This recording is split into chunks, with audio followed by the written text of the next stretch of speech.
আসসালামু আলাইকুম। আমি রিফাত রশিদ, বৈষম্য বিরোধী ছাত্র আন্দোলনের পক্ষ থেকে বলছি।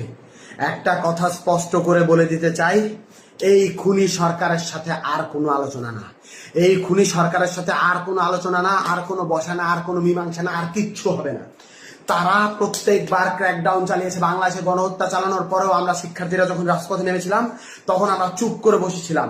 আমরা কিন্তু রাজপথে খুব শান্তিপূর্ণ কর্মসূচি দিয়েছিলাম। আমাদের এই শান্তিপূর্ণ কর্মসূচিতে আবার গুলি চালানো হয়েছে। আমাদের ছয়জন ভাইকে শহীদ করা হয়েছে। এখনো অনেকে আহত, আমরা জানি না তাদের অবস্থা কি। আমরা এই খুনি সরকারের সাথে আর কোনো নেগোসিয়েশনে যাব না, আর কোনো আলোচনায় যাবে না। আলোচনার সকল দরজা বন্ধ হয়ে গেছে। এবার সর্বাত্মক প্রতিবাদ গড়ে তুলতে হবে। আমার ভাইদের রক্ত যারা ঝরাচ্ছে, বারবার করে আমার বোনের রক্ত যারা ঝরাচ্ছে, যারা জীবন ঝরাচ্ছে, তাদের সাথে আর কোনো আপোষ নাই, তাদের সাথে আর কোনো কথা নাই। এত সুশীলতার আর কোনো জায়গা নাই। এইবার একদম চূড়ান্ত পতনের ডাক দেওয়ার সময় হয়েছে, চূড়ান্ত ঘোষণার ডাক দেওয়ার সময় হয়েছে। আমরা স্পষ্ট করে বলতে চাই, খুনি হাসিনাকে আমরা স্পষ্ট করে বলেছিলাম, আপনার হাতে যেই রক্তের দাগ লেগে আছে, রক্তের দাগ মুছে নিন, তারপর আমরা আপনার সাথে নেগোসিয়েশনে যাব, আলোচনায় যাব, কথা বলবো। আপনি খুনের হত্যার বিচার করুন। তিনি বিচার করেন নাই। তিনি কি করলেন? তিনি আমাদের শিক্ষার্থীদের উপর আবারও ক্র্যাকডাউন চালাইলেন, আবারও গুলি করলেন। আপনারা দেখতে পাইছেন আজকে উত্তরায় কিভাবে ছাত্রলীগ যুবলীগের ক্যাডাররা ওপেন ফায়ার করতেছে। আজ হবিগঞ্জে আমার ভাই শহীদ হয়েছে, আজ সিলেটে আমার ভাই শহীদ হচ্ছে, আজ খুলনায় আমার ভাই শহীদ হচ্ছে, আজ লক্ষ্মীপুরে আমার ভাই শহীদ হচ্ছে, সারা বাংলাদেশে আমার ভাইরা শহীদ হচ্ছে। এই জিনিস কেন হাসিনা করতেছে? এই জিনিস ওই খুনি হাসিনা, ওই স্বৈরাচারী হাসিনা কেন করতেছে? জবাব দিতে হবে। ও পাগল হয়ে গেছে, একটা মানুষ সাইকোপ্যাথ হয়ে গেছে। একজন সাইকোপ্যাথ কিলারের হাত থেকে এই বাংলাদেশকে রক্ষা করতে হবে। এই বাংলাদেশ আর স্বাভাবিক কোনো মানুষের হাতে নাই। এই বাংলাদেশকে সাইকোপ্যাথের হাত থেকে রক্ষা করতে হবে। এই বাংলাদেশকে নিরাপদ করতে হবে। আমরা স্পষ্ট ভাবে বলে দিতে চাই, আমাদের যে 9 দফা আছে, এই 9 দফার ভিত্তিতে আগামীকাল সারা বাংলাদেশে বিক্ষোভ মিছিল পালিত হবে। বিক্ষোভ মিছিল থেকে যদি আমাদের 9 দফা কাল মেনে না নেওয়া হয়, আমরা আলটিমেটাম দিচ্ছি, পরশুদিন থেকে, রবিবার থেকে সারা বাংলাদেশের সর্বাত্মক অসহযোগ আন্দোলন।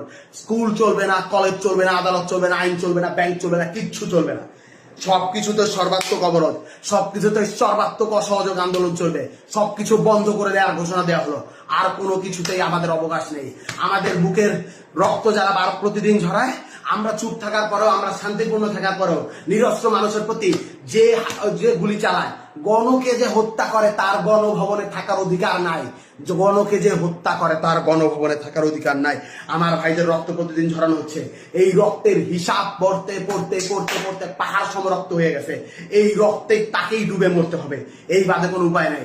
আমি স্পষ্ট করে বলতে চাই, আপনারা এই 9 দফায় ভিতরে, 9 দফার দাবিতে আগামীকাল বিক্ষোভ কর্মসূচি পালন করুন। সারা বাংলাদেশের প্রতিটি জনতা রাস্তায় নেমে আসুন। আপনার ঘরের সামনে, আপনার বাড়ির সামনে প্রতিটি অলি গলিতে দুর্গ গড়ে তুলুন। বাংলাদেশের প্রতিটি ঘর একটা দুর্গ হয়ে উঠবে। এই 9 দফা যদি মেনে না নেওয়া হয়, পরদিন থেকে আমরা বলতে চাই, আমরা স্পষ্ট করে বলতে চাই, পরদিন থেকে সর্বাত্মক অসহযোগ আন্দোলন। এই সরকারকে কেউ সাহায্য করবে না, কেউ সাহায্য করবে না, কেউ সাহায্য করবে না। গোটা বাংলার ছাত্র জনতা, গোটা বাংলার কৃষক জনতা, গোটা বাংলার শ্রমিক জনতা একত্র হয়ে গেছে। এই সরকারকে কেউ সাহায্য করবে না। কেউ ব্যাংকে টাকা দিবেন না, কেউ কিচ্ছু করবে না, কেউ কোনো লেনদেন করবে না, অফিসে আদালতে যাবেন না। এই সরকারের সব থেকে বড়, এই দেশের সব থেকে বড় যে 2টা খুঁটি, একটা হলো গার্মেন্টস প্রতিষ্ঠান, আরেকটা হলো রেমিটেন্স। প্রবাসী ভাইদেরকে বলতেছি, একটা টাকা বৈধ চ্যানেলে রেমিটেন্স পাঠাবেন না। বিকাশ নগদে টাকা পাঠালো, সেটাও কিন্তু বৈধ চ্যানেলে হয়, সেটা রেমিটেন্স সরকারের যোগ হয়। বিকাশ নগদেও কেউ টাকা পাঠাবেন না। আমরা বলতে চাই, গার্মেন্টস শ্রমিকদেরকে বলতে চাই, আমি আশুলিয়ার ছেলে, আমার রক্তে, আমার খুনে, আমার প্রতিটি জায়গায় জায়গায় গার্মেন্টস শ্রমিকদের ছাপ, রক্ত, ঘামের পয়সা লেগে আছে।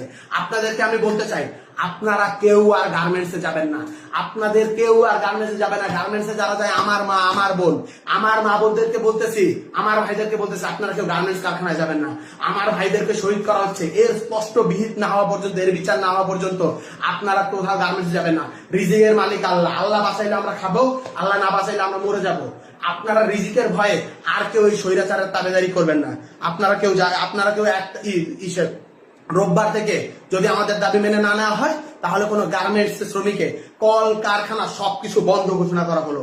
আমরা স্পষ্ট করে বলতে চাই, কিছুক্ষণের মধ্যেই বৈষম্য বিরোধী ছাত্র আন্দোলনের পক্ষ থেকে অফিসিয়ালি প্রেস রিলিজ দেওয়া হবে। আমরা বলতে চাই, এই 9 দফা যদি আগামীকালকে মেনে না নেওয়া হয়, যেই অসহযোগ আন্দোলন হবে, সেই অসহযোগ আন্দোলনের পরিণতি কি সেইটা আপনি স্পষ্ট বুঝতে পারতেছেন। ইন্টারনেট বন্ধ করে দেওয়া হতে পারে, সবকিছু বন্ধ করে দেওয়া হতে পারে। এই ভিডিওর পর আমি কতক্ষণ বাঁচবো আমি জানি না। লা ইলাহা ইল্লাল্লাহু মুহাম্মাদুর রাসূলুল্লাহ বলে এই কালেমা পড়ে আমি যাচ্ছি।